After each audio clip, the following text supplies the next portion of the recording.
உங்களுக்கு இன்றைக்கி தேவையான உணவு மட்டும் இருந்தால் போதுமா, இல்லை நாளைக்கு ஒரு விருந்து வேணுமா? எனக்கு தெரிஞ்ச ஒருத்தர் ஒரே நாளில் ஒரு வாழை மரம், அதுக்கப்புறம் ஒரு மூங்கில் மரம் பயிரிட்டார். வாழை மரம் நீங்கள்லாம் எதிர்பார்க்குற மாதிரி சரசரன்னு வளர்ந்து அதுக்குரிய பயன்களை தர ஆரம்பிச்சது. மூங்கில் மரம் 1 வருஷம் ஆச்சு, 2 வருஷம் ஆச்சு, 3 வருஷம் ஆச்சு. ஆனால் எனக்கு தெரிஞ்சவர் அதுக்கு தொடர்ந்து தண்ணி ஊற்றி பராமரிச்சுட்டு வந்தார். ஆனால் 3 வருஷம் கழித்து பார்த்திங்கன்னா அதோட முதல் வளர்ச்சியே கிட்டத்தட்ட 100 மீட்டருக்கு மேலே இருந்துச்சு. அதுக்கப்புறம் அந்த மூங்கில் மரம் அதுக்குரிய பயனை தந்துச்சு.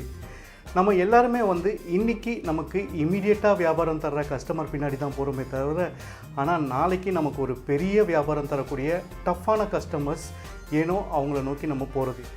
உங்களோட வியாபாரத்துக்கும் ஒரு விருந்து சாப்பாடு வேணும்னா இது மாதிரி டஃப்பாக கேள்வி கேட்குற கஸ்டமர்ஸ், டஃப்பாக ப்ராசஸ், டஃப்பாக சேலஞ்சஸ் வைக்கிற கஸ்டமர்ஸ் பின்னாடி போங்க.